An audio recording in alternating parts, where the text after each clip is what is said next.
Buonasera e benvenuti al TG Sicilia, le principali notizie di questa edizione.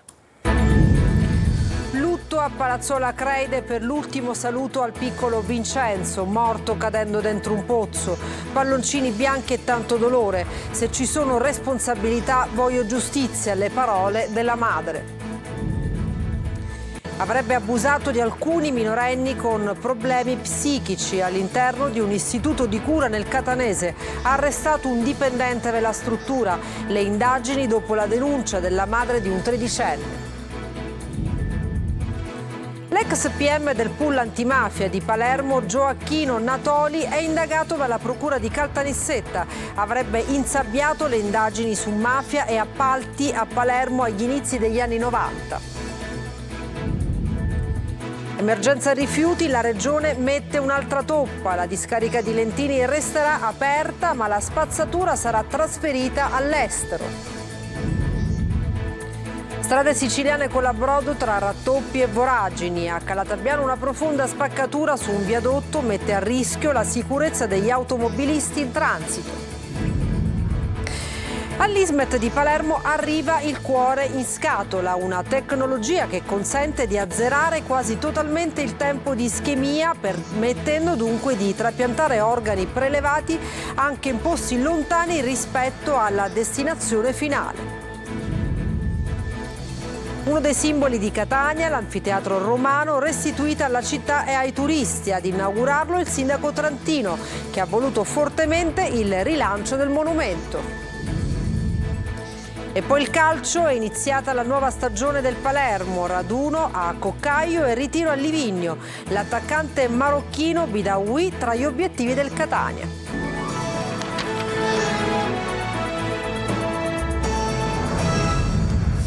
Oggi Palazzolo Acreide ha dato l'ultimo saluto al piccolo Vincenzo, morto finendo dentro un pozzo. L'arcivescovo Lomato: con lui muore una parte della nostra vita. Palloncini bianchi e tanto dolore. La mamma: voglio giustizia. Francesco Aloi. Se c'è stato un sbaglio umano, voglio giustizia. È la richiesta della mamma nel giorno dell'ultimo saluto. Il bianco dei fiori, il dolore insopportabile della famiglia e il pianto dell'intera comunità di Palazzolo Acreide sono per Vincenzino. 10 anni e il futuro negato cadendo in un pozzo. Muore parte della nostra vita, parte della vita della famiglia che ha intrecciato intimi e profondi legami con lui. Per i funerali si ferma tutta Palazzolo Acreide, saracinesche abbassate, bar e negozi chiusi. È il lutto cittadino. Ognuno vuole essere qui per dare l'ultimo saluto. È una tragedia. Purtroppo sì. Che genitore? È un dolore grande. Molto grande. Non doveva succedere. Tanto e tanto dolore misto a rabbia. Non si può morire così, ripetono in molti. Sul fronte giudiziario restano 9 gli indagati per omicidio colposo, tra cui il presidente dell'Anfas e proprietario del fondo agricolo. Ma adesso tutti gli occhi sono puntati su quella bara bianca. Soldi, caramelle e regali in cambio di atti sessuali. Un 59enne dipendente di un istituto di cura arrestato nel Catanese. Ad avviare le indagini la denuncia della madre di una giovane vittima, Tonino De Mana. Un 59enne dipendente di un istituto di cura dell'Interland Etneo è stato arrestato per atti sessuali nei confronti di piccoli pazienti. Nell'inchiesta della Procura di Catania sono confluite dettagliate testimonianze di 3 ragazzini coinvolti e diversi messaggi rinvenuti nelle chat sui cellulari delle vittime. Attraverso questo rapporto quotidiano ne carpiva sostanzialmente la fiducia, anche con piccole promesse di somme di denaro, promesse di addirittura anche semplicemente di caramelle, lattine di Coca-Cola e quant'altro, per cercare ad indurli a svolgere comunque con lui effettuare degli atti sessuali. L'uomo inoltre avrebbe promesso soldi per onomastici e compleanni, mandando anche messaggi su una chat a chiaro sfondo sessuale. Il 59enne avrebbe tentato un approccio anche con altri minorenni. Ad uno avrebbe dato dei soldi tra i 15 e i 20 euro e regalato caramelle ed un braccialetto. L'uomo è stato posto agli arresti domiciliari, sequestrati anche il cellulare cellulare e materiale informatico, ora al vaglio degli inquirenti. Inchieste su appalti e mafia degli anni 90 insabbiate. Questa è l'accusa mossa all'ex PM Natoli dalla procura di Caltanissetta. Manlio Viola. Scoppia la bufera sul pool antimafia di Palermo degli anni 90. In quella stagione di lotta a Cosa Nostra, secondo la procura di Caltanissetta, anche i magistrati furono coinvolti in operazioni di insabbiamento e di conseguenza di favoreggiamento a Cosa Nostra. L'ex PM del pool antimafia di Palermo, Gioacchino Natoli, è adesso indagato infatti dalla procura di Caltanissetta per i reati di favoreggiamento alla mafia e calunnia e ha ricevuto un invito a comparire per essere interrogato. Avrebbe insabbiato un'inchiesta su mafia e appalti giunta a Palermo da Massa Carrara. Lo avrebbe fatto per favorire esponenti mafiosi e imprenditori e in particolare i mafiosi Antonio Buscemi e Francesco Bonura, l'imprenditore politico Ernesto Di Fresco e gli imprenditori Raul Gardini, Lorenzo Panzavolta e Giovanni Bini, questi ultimi tre al vertice del gruppo Ferruzzi di allora, ed eludere ulteriori indagini. Ancora più infamante l'ipotesi che questa inchiesta insabbiata sarebbe a sua volta la base dell'insabbiamento delle indagini sulla strage Borsellino. Il grande manovratore di tutto questo sarebbe stato il procuratore Giammanco, non imputato perché deceduto nel frattempo, mentre Natoli si sarebbe avvalso della collaborazione di un ufficiale della Guardia di Finanza, Stefano Screpanti, anche lui invitato a comparire. Non ci sta il PM Natoli, che si difende immediatamente. Sono stato e sono un uomo delle istituzioni, ho piena fiducia nella giustizia, darò senz'altro il mio contributo nell'accertamento della verità, dice il magistrato all'Ansa. Una dichiarazione secca ma significativa. Non ce l'ha fatta Giuseppe Aliseo, 66 anni, l'uomo che era alla guida del motocarro a 3 ruote carico di angurie che lo scorso 22 giugno si è scontrato con un camion sulla strada provinciale 51 a Torretta Granitola in territorio di Campobello di Mazzara nel Trapanese. È deceduto all'ospedale civico di Palermo dove era ricoverato. Nell'incidente era morta anche la moglie Francesca Zaccaria di 59 anni. Non chiude la discarica di Lentini, una nuova ordinanza regionale, la terza, permette di spostare anche fuori regione i rifiuti trattati alla Sicula Trasporti e rinvia l'emergenza. Intanto dalla regione arrivano fondi per un'altra discarica, quella di Gran Michele. Manlio Viola. Emergenza rifiuti di nuovo rinviata. Non erano bastate le prime 2 ordinanze del presidente della regione Renato Schifani, così ieri sera a tarda ora, dopo ben 24 ore di confronto senza sosta tra gli uffici regionali, è arrivata la terza ordinanza per scongiurare lo stop alla raccolta dei rifiuti nella discarica di Lentini. Il TMB, l'impianto per il trattamento rifiuti, è operativo anche oggi per il proseguimento temporaneo del trattamento, sia per il residuo secco che per quello umido proveniente da circa 200 comuni. Era l'unica mossa possibile rimasta al commissario per i rifiuti, proprio il presidente Schifani, per evitare l'esplodere dell'emergenza. Il rifiuto trattato deve però essere smaltito altrove e solo 2 siti avevano dato disponibilità, Caltanissetta e Siculiana. Per superare il problema adesso viene autorizzato il trasferimento dei rifiuti trattati anche in altri impianti oltre quelli citati nella seconda ordinanza e persino se necessario fuori regione, evitando così il riempimento dei piazzali di abbancamento provvisorio. Tutto nell'attesa delle nuove autorizzazioni ambientali che dovrebbero chiudere questa pagina emergenziale. Intanto la regione interviene in una delle discariche che aveva detto no per rischio di riempimento. Si tratta della calatta ambiente di Gran Michele. Sarà il governo regionale a farsi carico degli interventi necessari per garantire il ritorno alla piena operatività della struttura.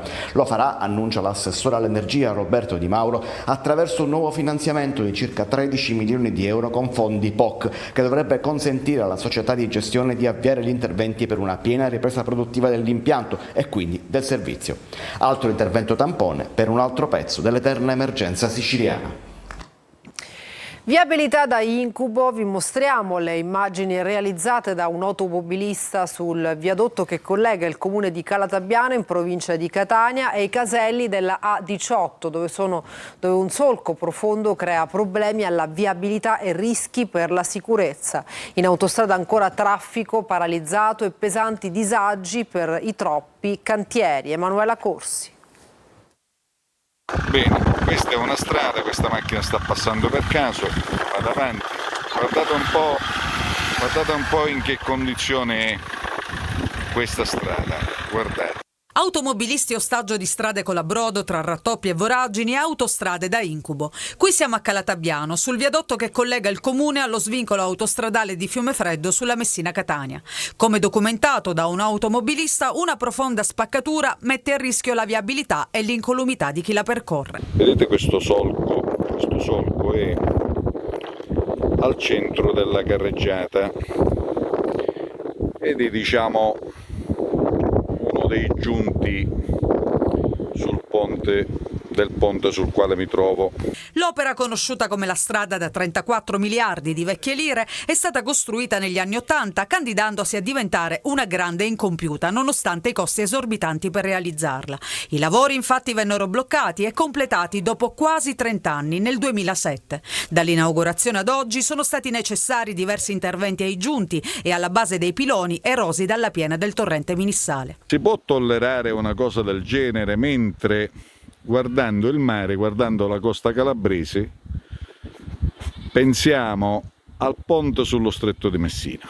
Proseguendo arriviamo all'imbocco della A18 in direzione Catania, dove negli ultimi giorni la situazione traffico è ulteriormente peggiorata. Cantieri e restringimenti di pochi metri paralizzano il traffico nelle ore di punta, costringendo gli automobilisti a stare in coda per ore per percorrere pochi chilometri. I maggiori disagi dopo gli svincoli di Giarre e di Acireale, dove le ambulanze a fatica riescono a passare per raggiungere i pronto soccorso. Un albanese di 41 anni è rimasto gravemente ferito in un incidente sul lavoro nell'Agrigentino. L'uomo stava effettuando dei lavori con una ruspa e all'improvviso sarebbe caduto all'interno del fossato, dove sarebbe stato ricoperto da una coltre di terreno. Ad accorrere i vigili del fuoco del comando provinciale di Agrigento, che hanno scavato ininterrottamente con le mani e anche con una ruspa e sono riusciti a fare uscire l'uomo dalla buca. Il lavoratore è stato poi trasportato in elisoccorso in ospedale. A Palermo oggi è andato in scena l'Inclusion Job Day, ovvero il giorno dell'inclusione da affiancare al mondo del lavoro. Obiettivo: agevolare i soggetti disabili. Vediamo com'è andata. Inclusione e lavoro. A Palermo è andata in scena una giornata dedicata all'incontro tra domande e offerta di lavoro tra i soggetti disabili iscritti alle liste di collocamento e le imprese siciliane. È il primo Inclusion Job Day organizzato dal Centro per l'Impiego con l'obiettivo di agevolare l'inclusione sociale e lavorativa dei soggetti disabili e promuoverne l'autonomia. Possiamo dire che è una giornata storica, per la prima volta si fa un evento concreto perché abbiamo l'adesione di diverse aziende che potranno assumere diversi soggetti affetti da fragilità. Ad aprile abbiamo preannunciato ed è già operativo un call center a cui si possono rivolgere appunto i soggetti come disabili, donne vittime di violenza, migranti. 16 le imprese internazionali, nazionali e locali che hanno accettato di partecipare all'iniziativa e che hanno ricevuto i curricula dai disabili già iscritti al collocamento. Abbiamo organizzato questa giornata perché abbiamo rilevato proprio la necessità di avvicinarsi con un nuovo approccio al mondo della disabilità relativamente chiaramente al lavoro. Ci siamo resi conto che manca l'informazione e la formazione sulla ricerca attiva del lavoro anche in questo settore. Nei primi 5 mesi del 2024 sono stati 556 i soggetti disabili che si sono iscritti presso il Centro per l'Impiego Palermo Monreale e 26 all'interno delle categorie protette. 225 sono invece le pratiche avviate e 84 le assunzioni programmate in convenzione. Un'intensa nube di cenere lavica e materiale piroclastico si è alzata a Stromboli dalla sciara del fuoco. Secondo i primi rilievi dell'Istituto Nazionale di Geofisica e Vulcanologia, Osservatorio Etneo di Catania, potrebbe essere stata causata dalla presenza di una valanga di detriti in quella parte dell'edificio vulcanico che sarebbe collassato. Il party sull'isolotto di Isola delle Femmine, denunciati 80 partecipanti. La proprietaria dell'isolotto aveva dato il permesso ai nipoti, i 2 medici palermitani, ma la procura di Palermo contesta: attività pubblicitaria non autorizzata. Eva Spampinato. La risposta della procura non è tardata ad arrivare. Sono stati denunciati tutti gli 80 partecipanti al party organizzato dai 2 fratelli gemelli medici palermitani, Vito e Antonio Triolo, a Isola delle Femmine sabato scorso. Per tutti il reato contestato è aver preso parte allo svolgimento di un'attività pubblicitaria non autorizzata dall'ente gestore della riserva naturale, che è la Lipu. La proprietaria dell'isolotto, la marchesa Paola Pilo Bacci, aveva autorizzato i nipoti a raggiungere l'area per girare il videoclip e ha dichiarato più volte che Isola delle Femmine, non essendo una riserva integrale bensì orientata, è sottoposta a regole molto meno rigide. Premesso ciò, l'isolotto è della mia famiglia e faceva parte di un grosso feudo che ci appartiene dal 1600. Nonostante sia gestita da un ente di protezione animali, ha ribadito la marchesa, la proprietà continua a essere mia e dei miei fratelli e possiamo anche autorizzare sbarchi e visite di privati. Ma la Lipu nei giorni precedenti aveva pubblicato una nota in cui scriveva: dal 1 marzo al 30 giugno le visite all'isolotto sono sospese per permettere la nidificazione degli uccelli, quindi un divieto di accesso chiaro e pubblicamente diffuso. Dopo aver fermato il festino o set di un video musicale, come raccontano gli organizzatori e il DJ residente, la relazione del nucleo area navale della Guardia di Finanza sulla festa è finita sul tavolo del procuratore di Palermo, Maurizio De Lucia. Gli 80 partecipanti sono stati denunciati e ai 2 fratelli organizzatori è stata contestata anche l'organizzazione dell'evento senza autorizzazione dell'autorità pubblica. Un cuore battente e pulsante in scatola, pronto per essere trapiantato. Così all'Ismet di Palermo per la prima volta nel sud Italia un paziente in lista d'attesa da 2 anni ha ricevuto un cuore nuovo. Giusy Lazzara. Il cuore arriva in una scatola pulsante e battente, un cuore nuovo per un paziente siciliano in attesa da 2 anni. C'è tutta la soddisfazione all'Ismet di Palermo per il primo trapianto nel sud Italia con la tecnologia Heart in the Box. Il cuore era stato collegato al dispositivo e irrorato durante un viaggio durato 6 ore, continuando a battere fino all'arrivo in sala operatoria. Qui, dicono i cardiochirurghi, è stato trapiantato al paziente già portatore di un cuore artificiale che ha richiesto per questo una preparazione particolarmente delicata e complessa. L'uomo sta bene, è ancora ricoverato, ma il suo cuore ha un'ottima ripartenza della funzione cardiaca e di un decorso post-operatorio regolare. Una modalità innovativa che supera l'iter finora adottato per i trapianti di organi. Il grosso vantaggio di questo tipo di tecnologia è quello di permetterci di quasi azzerare il cosiddetto tempo di ischemia e quindi ci permette di effettuare trasporti molto più lunghi, superiori alle 4 ore, che è il tempo limite entro il quale l'organo dovrebbe essere trapiantato utilizzando la vecchia tecnica di conservazione a freddo, e soprattutto ci consente di acquisire delle informazioni, di dati importanti sul metabolismo cellulare dell'organo. La tecnologia Heart in the Box consente di trapiantare organi prelevati anche in posti lontani rispetto a dove sono stati espiantati e dà una speranza per chi è ancora in lista d'attesa. Catania torna ai fausti di un tempo, l'anfiteatro romano restituito alla città dopo interminabili lavori. Il sindaco trantino: ci riappropriamo del nostro patrimonio. Tonino De Maro. Uno dei simboli di Catania, l'anfiteatro romano restituito alla città e ai turisti. Ad inaugurarlo il suo gladiatore, il sindaco trantino, che ha voluto fortemente il rilancio del monumento, rilevando la gestione dalla regione dopo interminabili lavori che si sarebbero dovuti concludere nel 2022. Ci riappropriamo del nostro patrimonio. Devo dire che ha anche una valenza simbolica l'iniziativa che stiamo portando avanti oggi, perché credo che mostri anche un'attitudine nuova dell'amministrazione che mi piace venga trasmessa, cioè dire il fatto che troppo spesso la politica arretra rispetto alla opposizione di problemi. Qualcuno che dice non abbiamo personale e ci arrendiamo. Un gladiatore romano avrebbe faticato meno per far riaprire questa struttura? Probabilmente sì, però alla fine devo dire che ci sono pochi leoni in questo periodo con cui confrontarsi in tensione, quindi è molto più difficile confrontarsi con i bradipi. però alla fine siamo venuti fuori. In un caldo pomeriggio afoso, il momento tanto atteso, con la riapertura dell'imponente struttura costruita presumibilmente nel secondo secolo ai margini settentrionali della città antica a ridosso della collina Montevergine. Quelle che vi proponiamo sono le immagini suggestive dei sotterranei. Musica e ingresso gratuito per festeggiare l'evento, l'orario estivo, continuativo per le visite è 9,19, ultimi accessi alle 18,30, 4 euro il costo del biglietto. Previste riduzioni per studenti over 65, militari e residenti. Mattoni rossi e l'immancabile pietra lavica. Il Colosseo Nero torna ai fasti d'un tempo. E adesso una pausa, tra poco il calcio.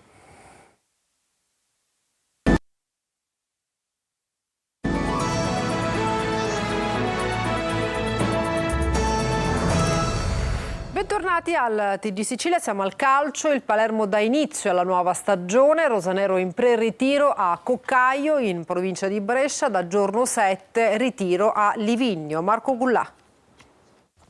Si riaccendono le luci, il Palermo è la prima società siciliana ad avviare il percorso in vista della prossima stagione. Per i rosanero oggi raduno a Coccaio in provincia di Brescia. I giocatori poi si sposteranno a Livigno per il vero e proprio ritiro che inizierà il 7 e si concluderà il 20 luglio. 25 calciatori convocati. In lista ci sono anche Aurelio e Soleri, molto vicini al trasferimento allo Spezia, convocati anche tutti rientranti dal prestito, da Corona a Fella, passando da Peda e Saric. Tra gli assenti, Diachite si aggregherà alla squadra domenica 7 luglio, mentre Lund e Nedelciaru raggiungeranno i compagni al termine degli impegni con le rispettive nazionali. Andiamo al mercato. Il Palermo punta al profilo di Ghiomber dopo l'ormai imminente ingaggio di Nicolau dello Spezia. Ferrari sembra indirizzato verso la Cremonese, per questo il profilo di Ghiomber dopo la rescissione dalla Salernitana che il DS Rosa De Santis conosce bene potrebbe fare al caso del Palermo. E poi capitolo Brunori, il futuro del capitano rosanero è ancora un rebus, nonostante le parole del DS De Santis che lo ha dichiarato incedibile,